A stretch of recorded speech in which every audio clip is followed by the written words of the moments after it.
The scriptures were written thousands of years ago. Do they have anything relevant to say to us today? Let's see if today's gospel has a message for us. So the gospel tells the story of a time when the disciples were in a boat with Jesus. Jesus was asleep in the back of the boat, and the boat was violently tossed about because of a major storm. And the disciples were terrified until Jesus quieted the storm. Be still. Be quiet.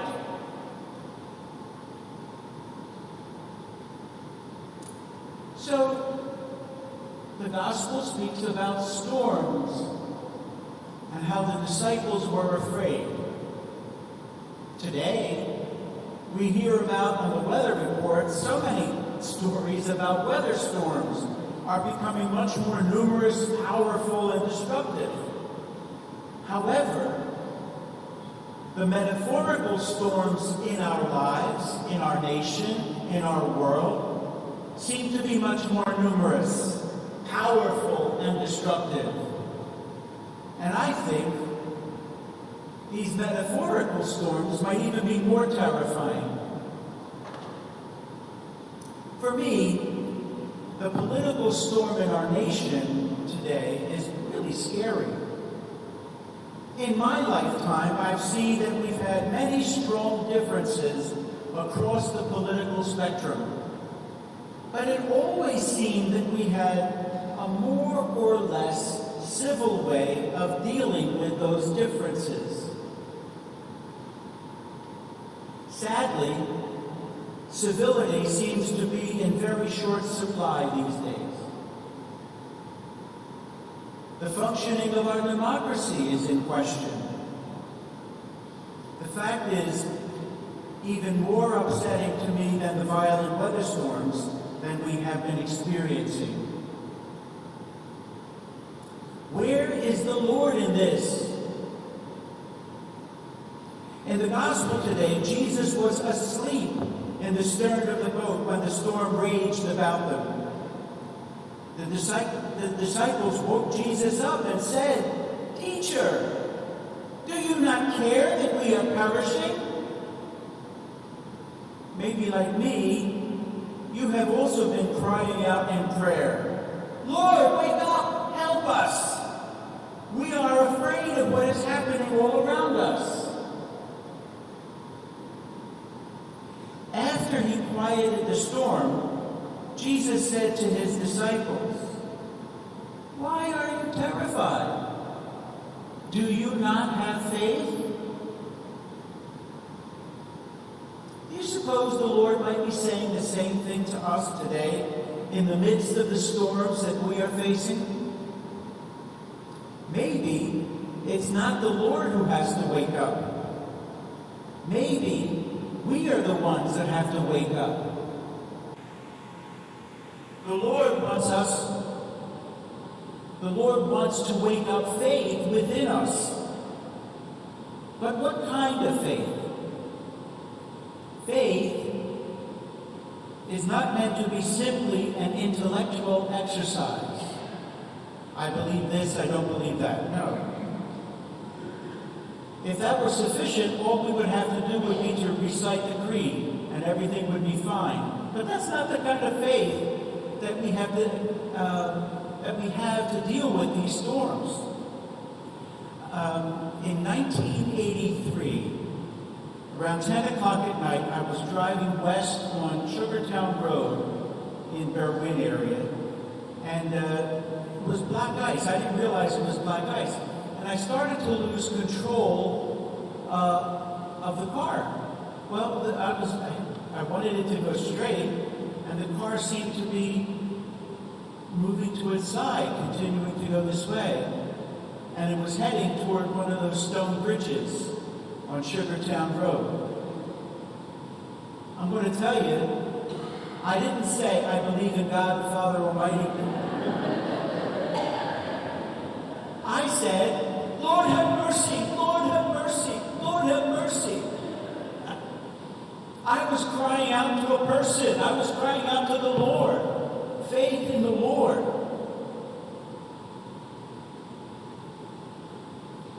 Faith is not so much an intellectual endeavor.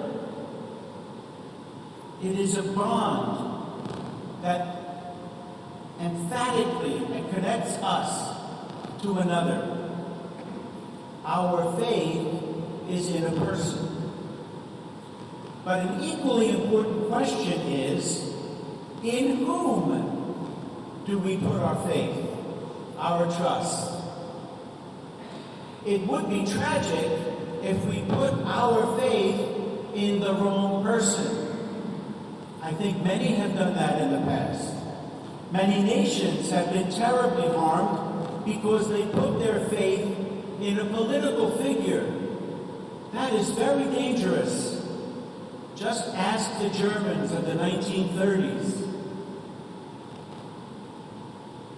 If the Gospels and our Christian faith teach us anything, is that there is only one we can entrust our faith to. That is Jesus, the self-sacrificing and resurrected Lord of heaven and earth, Jesus Christ, and no other. I presume after the miracle of the Lord calming the storm, the disciples might have grown in their ability to have faith in Jesus. Maybe that experience of being terrified and then having the storm calmed. They must have grown in their commitment to the Lord and their understanding that the Lord is the one to whom they can entrust their future, their faith.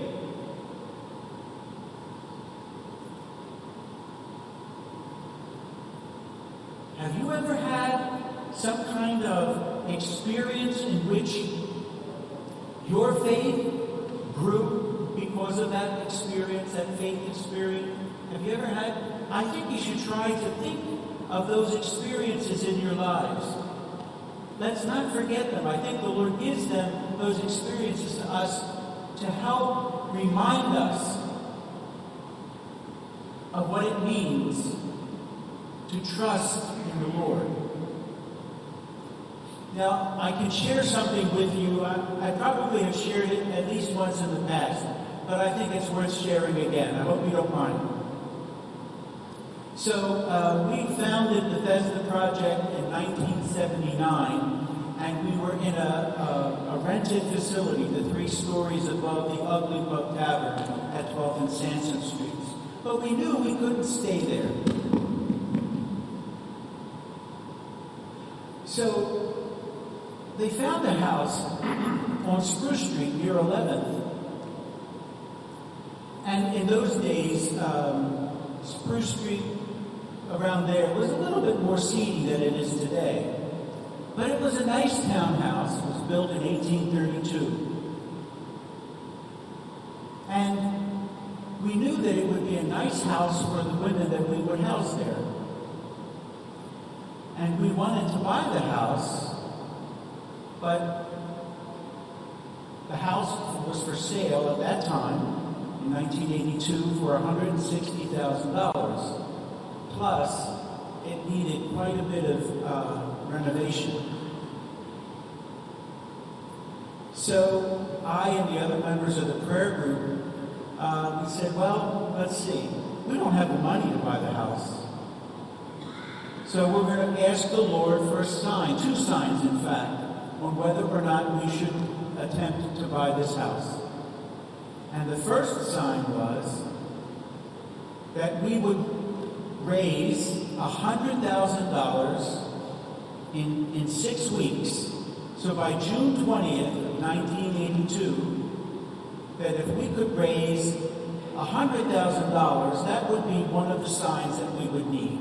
Now that would mean we would be able to put a $50,000 deposit on the house and have $50,000 for minimal renovations. So that was sign number 1. The second sign was to have a zoning variance. So we raised money. With the members of the prayer group, the Abbot contributed. But after 5 weeks, we had $30,000. It didn't look like we were going to make it. But then the Pew Charitable Trust decided that they were going to award us $60,000.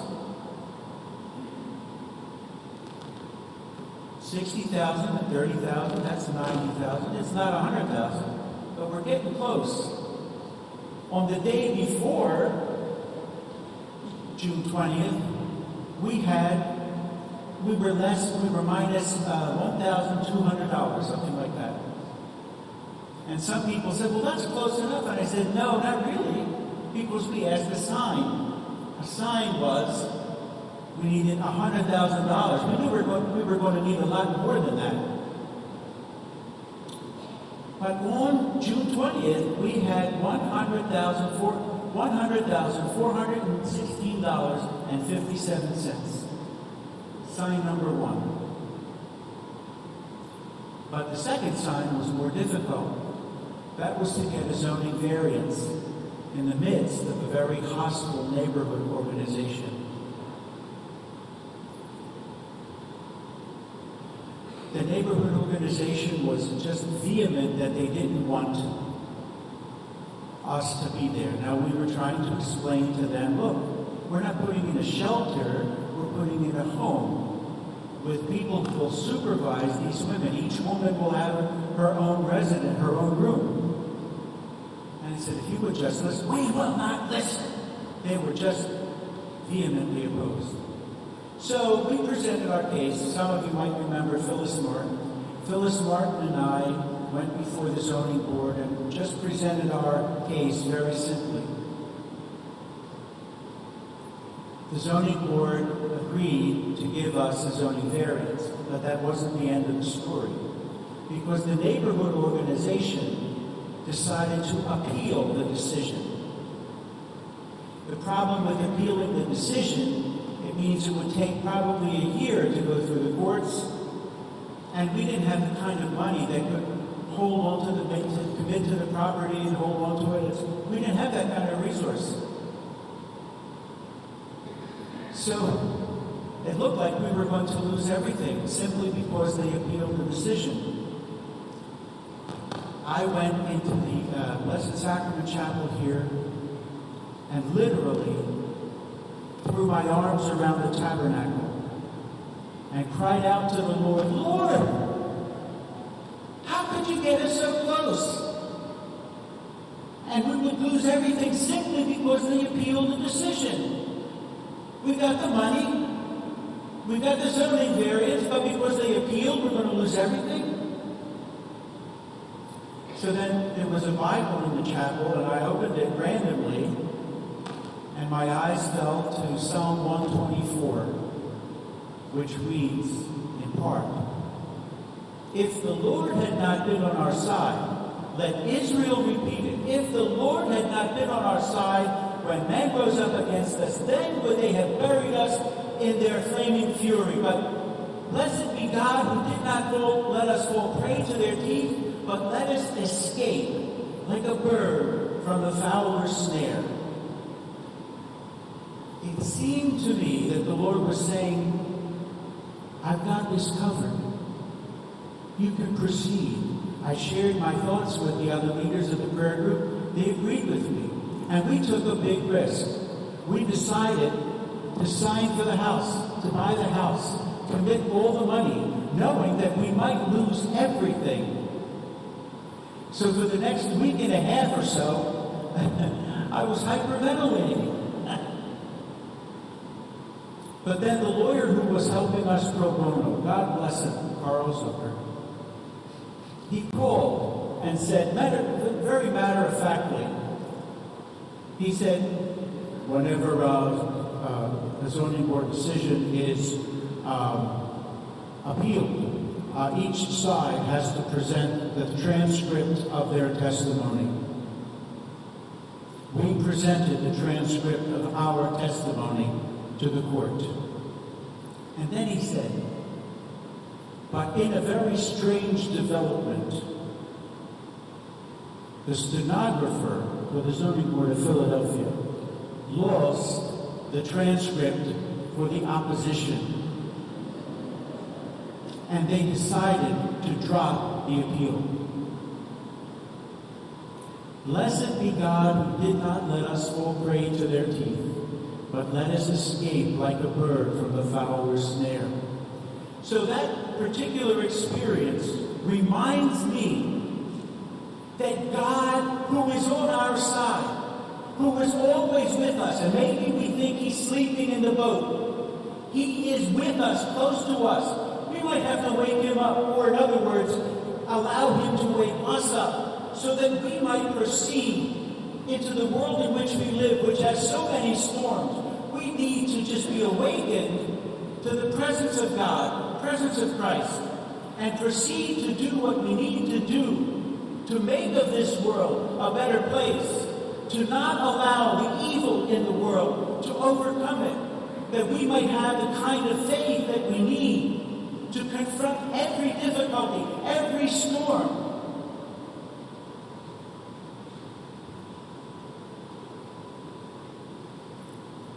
The storms, the political storms, the other storms around us, they can be very frightening.